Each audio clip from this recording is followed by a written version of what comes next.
కొట్లాట ఇప్పుడు పీక్స్ కి చేరింది. వైసీపీ నేత కొవ్వూరు మాజీ ఎమ్మెల్యే ప్రసన్న కుమార్ రెడ్డి ఇంటిపై దాడి ఘటనతో నెల్లూరు రాజకీయాల్లో ఇప్పుడు రచ్చ మొదలైంది. ఎమ్మెల్యే ప్రశాంతి రెడ్డిపై అనుచిత వ్యాఖ్యలు చేశారంటూ ప్రసన్న కుమార్ రెడ్డి ఇంటిపై ఆందోళనకారులు దాడి చేశారు. ఆ ఇంట్లోని ఫర్నిచర్ తో పాటు కారుని పూర్తిగా ధ్వంసం చేశారు. ఎక్కడికక్కడ చెల్లాచెదురుగా పడిన వస్తువుల్ని, ఫర్నిచర్ ని మనం చూస్తున్నాం. తమకు డబ్బుందన్న అహంకారంతో వేమిరెడ్డి దంపతులు తన ఇంటిపై దాడికి తెగబడ్డారని ఆరోపించారు వైసీపీ నేత ప్రసన్న కుమార్ రెడ్డి. నెల్లూరులో ఇలాంటి దాడులతో కొత్త సంస్కృతికి తెరతీశారని మండిపడ్డారు. ఆ సమయంలో తాను ఇంట్లో ఉంటే చంపేసేవారని ప్రసన్న కుమార్ రెడ్డి అంటున్నారు. ఇంకా ఆయన ఏమన్నారో పూర్తి సమాచారం మా స్పెషల్ కరెస్పాండెంట్ మురళి అందిస్తారు. ప్రస్తుతం మనం నల్లపరెడ్డి ప్రసన్న కుమార్ రెడ్డి ఇంట్లో ఉన్నాము. సో అసలు దాడి ఏ విధంగా జరిగింది, సో దాడిలో ఏ విధమైనటువంటి ధ్వంసం జరిగింది, ప్రస్తుతం మనతో మాట్లాడేందుకు నల్లపరెడ్డి ప్రసన్న కుమార్ రెడ్డి ఉన్నారు. ఆయనతో మాట్లాడదాం. సరే, అసలు మీకు ఎలాంటి సమాచారం వచ్చింది? మీరు అప్పుడే బయట వెళ్ళారని చెప్పారు. సో ఏమైనా సమాచారం వచ్చింది? ఎంతసేపట్లో మీరు ఇక్కడికి వచ్చారు? ఏం చూశారు ఇక్కడికి వచ్చి? 9 గంటలకు ఫోన్ వచ్చిందన్న, ఇట్లా ఇంటి మీదకి పోతున్నారు, జాగ్రత్త పడండి అని అంటే అప్పటికే వచ్చేస్తున్నారు. నేను డిఎస్పీ గారికి ఫోన్ చేసి చెప్పినాను, టౌన్ డిఎస్పీ గారికి, ఇట్లా ఇంటి మీద పోయి ఉండారమ్మా, అన్ని పగలు కొట్టేస్తున్నారా అంటే ఆమె వెంటనే ఫోర్స్ని తీసుకొని వచ్చేసింది. ఇది కొత్త సాంప్రదాయానికి వీళ్ళు శ్రీకారం చుట్టారు వేమిరెడ్డి దంపతులు. డబ్బు ఉందని చెప్పి అహంభావంతో, అహంకారంతో, గర్వంతో ఇటువంటి పనులు నెల్లూరు జిల్లా చరిత్రలో ఇంతవరకు జరగలేదన్న. ఫస్ట్ టైం చూస్తున్నాము. మా ఫాదర్ ఫోటో పీకేశారు, సాయిబాబా ఫోటో, ప్రసాద్ అన్న దాన్ని చూపించు, నా టేబుల్ అన్న, ఇక్కడే కూర్చుంటాను నేను. అక్కడ వచ్చేసి పిఏలు వాళ్ళు కూర్చుంటారు. అక్కడ అన్నీ కూడా పగలగొట్టి ఆ సీసీ కెమెరాలకు సంబంధించిన బాక్స్ ఎత్తుకెళ్ళిపోయినారు, వాళ్ళే తీసుకెళ్ళిపోయినారు ఆ రూమ్లో. ముందు దాడికి వచ్చిన ముందుగానే సీసీ కెమెరా మొత్తం ముందు దాని మీదనే దృష్టి పెట్టారు. సీసీ కెమెరాలు పగలగొట్టేసి ఆ బాక్స్ తీసేసుకున్నారు. తర్వాత ఇవన్నీ చేయడం మొదలుపెట్టారు. ఇది నా ఆఫీస్ రూమ్, లోపల చూపిస్తాను. ఇక్కడ మాత్రమేనా, లోపల కూడా దాడి జరిగింది? అంతా మొత్తం పగలగొట్టేశారు, ఏమీ లేవు. ఫర్నిచర్ అంతా ధ్వంసం చేసేసారు. ఇక్కడ రండి, వంటిళ్ళు చూద్దరు రండి.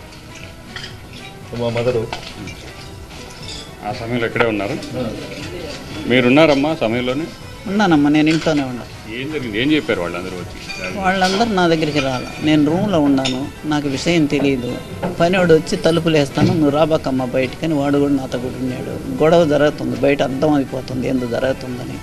నేనేమో రాలా, లోపలనే కూర్చొని ఉన్నా. ఇదంతా చేసుకొని రూమ్లోకి వచ్చి తలుపు తట్టారు, వాడు తలుపు తీసినాడు. ఫాదర్ టైం నుంచి కూడా ఇల్లు కట్టినప్పటి నుంచి ఉంది డైనింగ్ టేబుల్, దాన్ని పగలగొట్టేశారు. గ్లాస్ టేబుల్ అన్న మొత్తం పగలగొట్టేశారు. టీవీ ఇక్కడ హాల్లో టీవీ అన్న ఆ రూమ్. సో ఇక్కడ కింద ఏముంటుంది సార్? ఇక్కడే ఉన్నారా దాడి జరిగినప్పుడు? ఇక్కడే ఉన్నారు.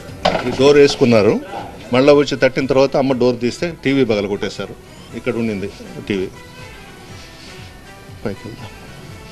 సో ఇక్కడ కింద పూర్తిగా కూడా హాలు, కిచెన్, అలాగే కింద ఉన్నటువంటి బెడ్రూమ్ మొత్తం పూర్తిగా కూడా ధ్వంసమైంది. అలాగే పైకి కూడా వెళ్ళి దాడి జరిగినట్టు చెప్తున్నారు. ఎన్ని గంటలకు ఉండొచ్చు మీకు వచ్చినటువంటి? 9 గంటలకు వచ్చారన్న వాళ్ళు. అంత ఒక హాఫ్ అన్ అవర్లో అంతా చేసుకొని వెళ్ళిపోయినారు, పగలగొట్టేసి మొత్తం. నేను ఫోన్ చేసేదానికి డిఎస్పీ గారు కూడా ఫోర్స్ని తీసుకొని వచ్చారు. అన్న ఇది ఫ్రిడ్జ్ అన్న, ఇక్కడ ఉంటుంది, పగలగొట్టేశారు. Sofa set పగలగొట్టేశారు. ఆ సమయంలో మీకు సమాచారం వచ్చింది దాడి జరిగిందని, అప్పుడు ఇంటికి వచ్చారు. ఒకవేళ మీరుంటే ఏం జరిగేది? అన్న నేనుంటే ఖచ్చితంగా చంపేసి ఉండేవాళ్ళు అన్న. ఆ భగవంతుడే ఏదో ఒక 10 నిమిషాలు అటు పని నుండి ఫోన్ చేస్తే ఎవరో వెళ్ళాము, ఉంటే ఖచ్చితంగా చంపేసి ఉండేవాళ్ళు. తాగుండారు కదా, మరి ఏం గంజాయా లేకపోతే ఏం తీసుకొని వచ్చినారో చాలా అసహ్యంగా చేసి పెట్టారు. చంపేసి ఉండేవాళ్ళు, అనుమానమే పడలేదు. ఎందుకు దాడి జరిగిందని ఖచ్చితంగా మీకు ఏమైనా ఒక అవగాహన ఉందా? ఆమె వారం రోజుల క్రితం వ్యక్తిగతంగా నా మీద విమర్శలు చేసింది. దానికి కౌంటర్ మేము ఇచ్చుకోవాలి. నిన్న సాయంత్రం రుక్మిణి కళ్యాణ మండపంలో కౌంటర్స్ ఇచ్చాము. దానికి బాగా గట్టిగానే మాట్లాడాను. దాని మీద ఇది జయించారు.